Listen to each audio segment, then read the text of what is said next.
आपका पति कौन है? पति को आप लोग क्या बोलते हैं भारत सनातन धर्म में? पति को परमेश्वर बोला जाता है, भगवान के तुल्य रखा जाता है पति को। तो पति जब भगवान है तो वो सास तो तुम्हारे भगवान की भी भगवान है। माता भगवान होती है। माता कौन होती है? माँ बेटे के लिए क्या है? भगवान। तो मेरी माँ मेरी भगवान है। तो आप बहुओं के लिए आपका पति भगवान है और आपके भगवान की भी भगवान है आपकी सास, इसलिए उसका सम्मान ज्यादा हो, क्योंकि वो भगवान की भी। बोलो, बात सही है कि गलत है? सही है कि गलत है? आपकी मां केवल भगवान है, पर आपकी सास भगवान की भी भगवान है। इसलिए सास ही एक ऐसी है जो अपना, तुम्हारी मां ने तुम्हारा दान कर दिया, बेटी का कन्यादान कर दिया, तो तुम्हारी सास ने भी अपने बेटे का दान कर दिया, तुम्हारी झोली में डाल दिया अपना बेटा। बहू संभालो अपने पति को। सच बताओ, माँ अपना बेटा दान नहीं करती क्या? तुम कहती हो ना ये पति मेरा है, तो माँ ने दिया ही ना होता तो कैसे कहती कि तुम्हारा है? तुम्हारी माँ का योगदान तो तुम्हें दिखता है, पर तुम्हारी सास का योगदान तुम्हें नजर ही नहीं आता। तुम्हारी माँ ने तो तुम्हें दान कर दिया, कन्यादान, पर तुम्हारी सास ने तो अपना बेटा उठा के तुम्हारी झोली में डाल दिया। संभालो, हाँ कि ना? सीता मैया जब विदा होकर आई तो कौशल्या मैया, कैकेयी माँ ने सीता माँ को मुंह दिखाई, सोने का महल दिया, जिसे आज कनक भवन कहते हैं। सुमित्रा मैया ने सीता मैया को मुंह दिखाई, कुछ दिया। सुमित्रा मैया ने मुंह दिखाई, क्या दिया सीता मैया को? अपना बेटा लक्ष्मण। सीता, आज से ये लक्ष्मण तेरा बेटा है, मेरा नहीं, और आप इसे अपना दास बना के रखना, ये सदा आपका बेटा, जहां जरूरत पड़े लक्ष्मण को याद कर लेना। कैकेयी माता ने सीता मैया को मुंह दिखाई, सोने का महल दिया, और सुमित्रा मैया ने मुंह दिखाई, अपना बेटा लक्ष्मण सौंप दिया कि लक्ष्मण, आज से तुम्हारी माता मैं नहीं, सीता तुम्हारी माँ है और राम तुम्हारे पिता है। अब बात आई कौशल्या मैया की। कौशल्या मैया ने सीता मैया को मुंह दिखाई क्या दिया था पता है आप लोगों को?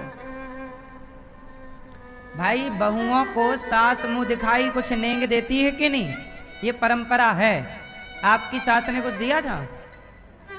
क्यों मैया, आप दिया था क्या? अंगूठी। मैया, आपकी सास ने क्या दिया था? कुछ नहीं, सास ही नहीं थी, पहले ही तय हो चुकी थी। आपकी सास ने क्या दिया था? चैन। वाह, अच्छी सास है, बहू को चैन दे रही है, चैन से रहना। इससे बड़ा और क्या कि सास चैन दे दे, चैन से रहने दे रही है। तो अभी है वो चैन वैन? और सास है? सास नहीं है, लेकिन सास की चैन है। बढ़िया। किसी की सास अंगूठी देती है आजकल, किसी की सास चैन देती है, किसी की हार देती है, किसी की सास कुछ देती होगी। पर कौशल्या मैया ने सीता मैया को क्या दिया? क्या दिया? कौशल्या मैया बोली कि सीता, आज तक मेरे राम को कोई भर नजर देखा नहीं, मैं देखने नहीं देती किसी को। कौशल्या मैया जब राम खड़े होते हैं और कोई राम को जरा टुकुर टुकुर देखता रहता है तो कौशल्या मैया टोक दे, ए पलक तो झपका, मेरे राम को नजर लगाएगी क्या? कैसे देख रही है? कड़ी नजरों से। आज तक कौशल्या मैया ने किसी को राम को टकटकी लगाकर देखने नहीं दिया, एक भर नजर से देखो। और जैसे बिहारी जी में पर्दा बंद होता रहे, ऐसे कौशल्या मैया भी पर्दा लिए खड़ी रहती है, राम को ऐसे ना देखना, नजर लग जाएगी।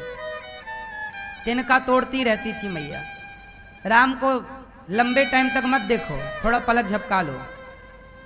पर कौशल्या मैया बोली, सीता आज से मैं तुम्हें अपने राम को जी भर देखने का अधिकार दे रही हूं। यही मुंह दिखाई है।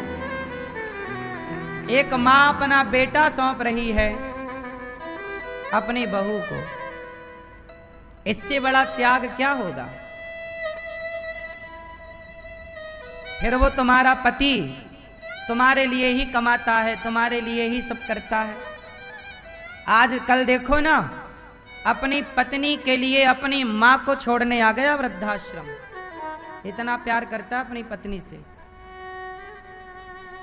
फिर सोचिए, वही मां है जिस मां ने अपना बेटा सौंपा बहू को, और आज उसी बहू ने अपने पति से कहा कि जाओ अपनी मां को बाहर निकालो घर से, और बेटा भी अपनी पत्नी के पद चिन्हों पर चलने वाला मां को लेके वृद्धाश्रम आ गया। देखो, आपको नहीं लगता कि माओं का भी त्याग है? नहीं लगता? इसलिए जितनी बात अपनी मां से करती हो, उसकी आधी अपनी सास से कर लिया करो। एक बहू बोली, हमारी सास ने तो महाराज कुछ नहीं दिया, चम्मच तक नहीं दिया। बहुओं का एक ही पुराना रौना, हमारी सास ने तो चम्मच तक नहीं दिया।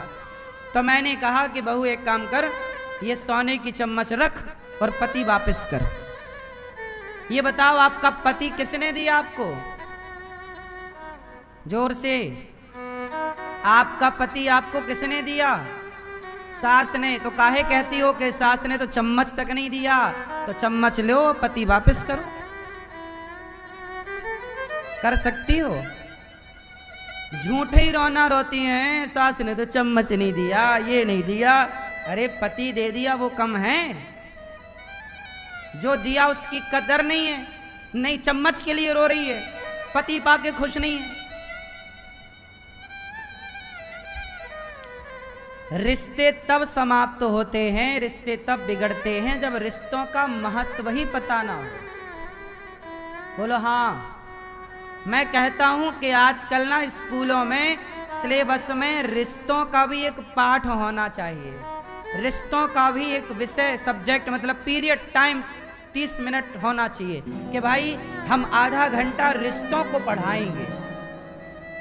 किसको पढ़ाएंगे? जोर से, रिश्तों को भी पढ़ाया जाए। स्कूल में यदि रिश्तों को पढ़ाया जाने लग गया तो गारंटी लेता हूं, ना माँ वृद्धाश्रम में जाएगी, ना कभी पति पत्नी का तलाक होगा। रिश्ते की कदर ही नहीं है, क्योंकि रिश्ते की महिमा नहीं जानते। एक पाठ होना चाहिए। इतने सारे विषय बच्चे पढ़ते हैं, तो 2-4 साल का ही पाठ, अरे 2 साल 9वीं और 10वीं इन क्लासों में ना रिश्तों की कदर बच्चे समझने लगते हैं, और रिश्तों की कदर यहीं ज़्यादा ज़रूरत पड़ती है। 9वीं और 10वीं कक्षा से बच्चे भटकते हैं, 8वीं तक तो मामला सेट रहता है। बोलो हाँ कि ना? मैया बोल नहीं रही हो मेरी माँ। बच्चे कौन सी क्लास से भटकते हैं? 9वीं और 9वीं कक्षा है जहां भटकाव है। उस 9वीं में एक पाठ आ जाए रिश्तों का, और 10वीं केवल 2 क्लासों में बस बता दिया जाए, वो सदा के लिए हो जाएगा। क्यों भैया? उस 9वीं क्लास में ये बताया जाए कि बेटा तुम देखो कितने बढ़िया स्कूल में पढ़ रहे हो, पर थोड़ा उस बाप की वीडियो उस बेटे को दिखाया जाए। कितने बाप हैं जो गर्मियों में लोहे की भट्टी में काम करते हैं। सूर्य की गर्मी अलग है और वहाँ लोहे की गर्मी और आग की गर्मी अलग, वहाँ मजबूरन व्यक्ति काम करता है। और व्यक्ति दिन दिन कोई फल बेच रहा है, दोपहर में कोई साग सब्जियां बेच रहा है। हर व्यक्ति का स्ट्रगल बच्चे को पता हो, ताकि वो बेटा अपने बाप का सम्मान करे, बाप की इज्जत करे। भाई हमने अपना बेटा स्कूल भेजा, आजकल के बच्चे अपने बाप के दुश्मन हो जाते हैं, अपनी माँ के दुश्मन हो जाते हैं। तो सवाल मेरा स्कूलों से है कि आपने बच्चों को ऐसा क्या पढ़ा दिया कि बच्चे बाप के दुश्मन हो गए? इसका मतलब तो ये हुआ कि हमारे साथ छल हो गया। हमने आपको बच्चे सौंपे थे कि संस्कारी बनेंगे, वो तो हमारे ही दुश्मन हो गए, हमारे कोई गिलास भर पानी नहीं दे रहे हैं। तो क्या ये स्कूलों की, क्या ये सरकार की गाइडलाइन नहीं होनी चाहिए कि बच्चों को एक रिश्तों का पाठ पढ़ाया जाए, जहां वो रिश्तों की कदर करें, बाप की कदर करें और माँ की कदर करें? आजकल के पढ़े लिखे बच्चे पढ़ तो लिए पर माँ बाप की कदर ही नहीं करते। तो ऐसी संतान से क्या माँ बाप संतुष्ट हैं? क्या आप में से कोई पिता या कोई माँ संतुष्ट होगी कि मेरा बेटा मुझे पानी भी ना दे बुढ़ापे में, रोटी भी ना दे सम्मान से? तो ऐसे बेटे का आप और हम करेंगे क्या? बोलो। और आज समाज में ऐसे ही बेटे हैं जो आपको गिलास भर पानी भी नहीं देने वाले। इनसे उम्मीद नहीं है कि आपको 2 रोटी देंगे और पानी देंगे। और बहुओं से, कुछ बहुओं से तो पानी मांगना मत। कुछ बहुएं तो ऐसी हैं, बोली कि हम तुम्हारी नौकरानी है क्या? फिर ये केवल इसलिए है कि आपने रिश्तों का कोई महत्व बताया ही नहीं। लड़की को बताया जाए सास का महत्व क्या है, और उसे ये भी बताया जाए कि जब तुम सास बनोगी तो अपनी बहू के साथ तुम कैसा व्यवहार करना, ताकि बहू का और सास का दोनों का रिश्ता मधुर हो। 9वीं और 10वीं 2 क्लास में यदि ऐड हो जाए ना, तो सारे रिश्ते अच्छे हो जाएंगे। कितने लोग सहमत हैं मेरी बात से? रिश्तों को पढ़ाना चाहिए या नहीं? हर रिश्ते की कदर हो, हर रिश्ते की महिमा हो। वेदों पुराणों में क्या बताया है माँ के बारे में, वेदों पुराणों में क्या बताया है पिता के बारे में, वेदों पुराणों में क्या बताया है सास बहू के बारे। हमारे पुराणों वेदों में सबके बारे में लिखा है। अब तुम नहीं पढ़ते तो हम क्या करें? रामचरितमानस में एक चौपाई है जो राम कहते हैं, जब सीता मैया वनवास जा रही थी, जिद कर रही हैं कि मुझे वनवास चलना है, तब राम ने सीता माँ को एक लाइन कही। सीता मैया से कहा, सीता यही ते अधिक धर्म नहीं दूजा। बोलो मेरे साथ, राम कह रहे हैं ये रामचरितमानस में, यही ते अधिक धर्म नहीं दूजा, सादर सास ससुर पद पूजा। मतलब राम कह रहे हैं कि सीता आप वनवास ना जाओ, आप अपने बूढ़े सास ससुर की सेवा करो, यही आपका धर्म है। ये राम कह रहे हैं। अब ये बात हर बहू को पता होनी चाहिए कि सास ससुर की पूजा भी धर्म है, भक्ति है। फिर वहां पर सीता मैया ने बताया कि पत्नी का धर्म क्या है, तो वो पाठ स्त्रियों को पढ़ाना चाहिए कि पत्नी का कर्तव्य क्या है। माता अनुसुईया ने जो पाठ सीता मैया को पढ़ाया रामचरितमानस के अंदर, वो पाठ स्कूल में पढ़ाना चाहिए हर लड़की को। यदि जो पाठ सीता मैया को माता अनुसुईया ने पढ़ाया, वो पाठ यदि पढ़ाया जाए तो स्त्रियां पतिव्रता ही बनेंगी।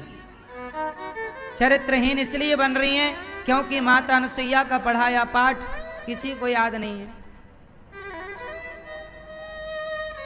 क्यों भैया, बात सही है? हमारे यहां पुराणों में, शास्त्रों में बहुत कुछ लिखा है। क्या पढ़ाना चाहते उस बारे में बहुत लिखा है।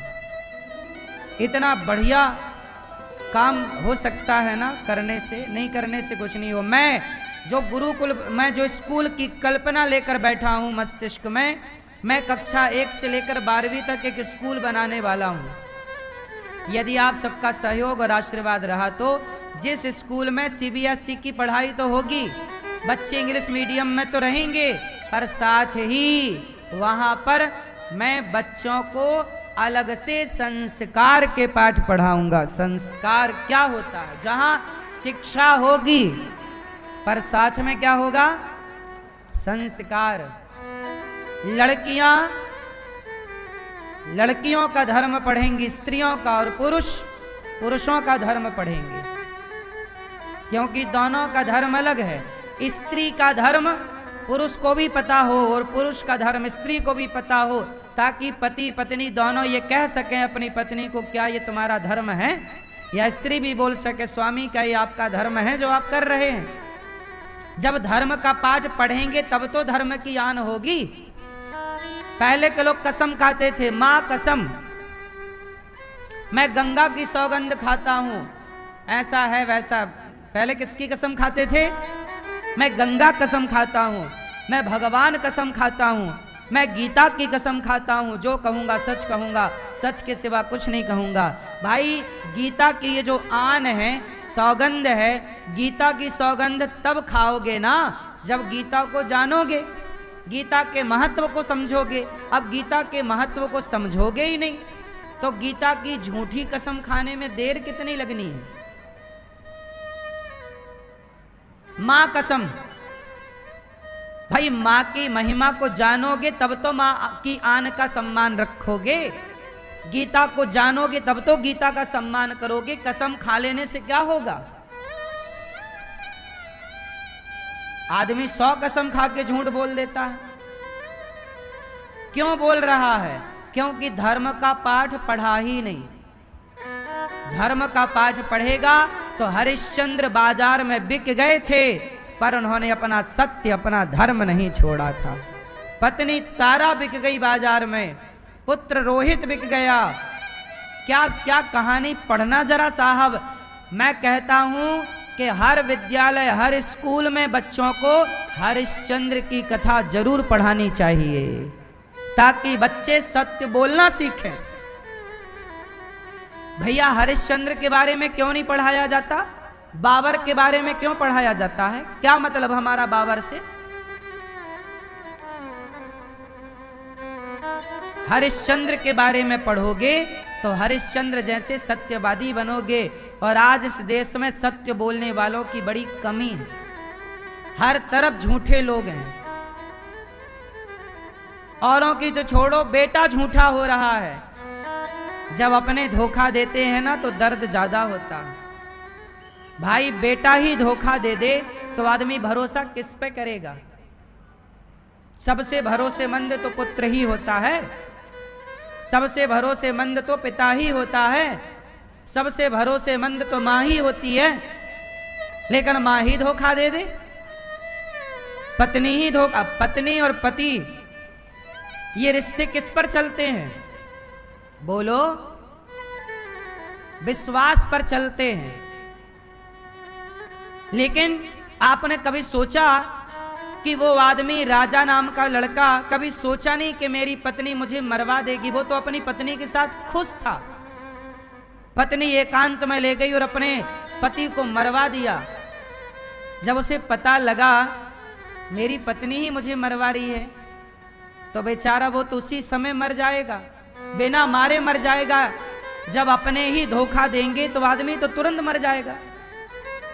हमें आप पर बड़ा भरोसा है, आपको हम पर बड़ा भरोसा है, पर हम आपका भरोसा तोड़ दें तो आदमी खड़ा खड़ा गिर जाए। यार अब किस पे फिर विश्वास करें? आदमी को चाकू तलवार गोली से मारने की जरूरत नहीं है। जब आप किसी का भरोसा तोड़ देते हैं तो वो अपने आप मर जाता है। यही तो मरना। बेटे, आजकल के बेटे माँ बाप का भरोसा तोड़ देते हैं तो क्या समझते हो आप? आपके माँ बाप मर ही तो गए, वो मरे बराबर हैं। जब किसी माँ को पता लगता होगा कि मेरी बेटी फलाने के संग भाग गई, तो आपको क्या लगता है? आपकी माँ खुशियां मना रही होगी? बेचारी वो तो चलती फिरती को मुर्दा हो गई। वो क्या कहे, किसको कहे कि मेरी अपनी बेटी ने जब मुझे धोखा दिया तो मैं अब किससे क्या कहूं? मेरे अपने बेटे ने यदि धोखा दिया तो मैं फिर किससे क्या उम्मीद करूंगा? क्या उम्मीद आपसे करूं, क्या उम्मीद आपसे करूं? अरे सबसे बड़ी उम्मीद तो अपनी बेटी और अपने बेटों से ही तो होती है, अपने भाई से ही तो होती है। पर अपना भाई ही मुझे जहर दे दे, तब तो फिर बिना जहर के मर जाऊं भाई। क्यों? ये संसार किस पर चल रहा है? विश्वास पर। और विश्वास को मजबूत करना है, धर्म को मजबूत करना है, सत्य को मजबूत करना है, तो बच्चों को हरिश्चंद्र का पाठ जरूर पढ़ाना चाहिए स्कूलों में, कि हरिश्चंद्र का पूरा त्याग बताओ कि बाजार में क्यों बिके वो। विश्वामित्र जी उनकी परीक्षा लेना चाहते थे। वशिष्ठ जी ने कह दिया स्वर्ग में, एक बार स्वर्ग में मीटिंग हुई तो सारे ऋषि आए, कश्यपोत्री विश्वामित्रोथ गौतम जमदग्नि भरद्वाज, ये सारे ऋषि आए। कश्यपोत्री वशिष्ठस्य विश्वामित्रोथ गौतम, कश्यपत्री विश्वामित्र वशिष्ठ जमदग्नि भारद्वाज, ये सब ऋषि स्वर्ग में पहुंचे। वहां पर विश्वामित्र और वशिष्ठ जी भी आए। तो वहां स्वर्ग में एक प्रश्न खड़ा हुआ देवताओं के सामने, बताओ धरती में सबसे बड़ा धर्मात्मा कौन है?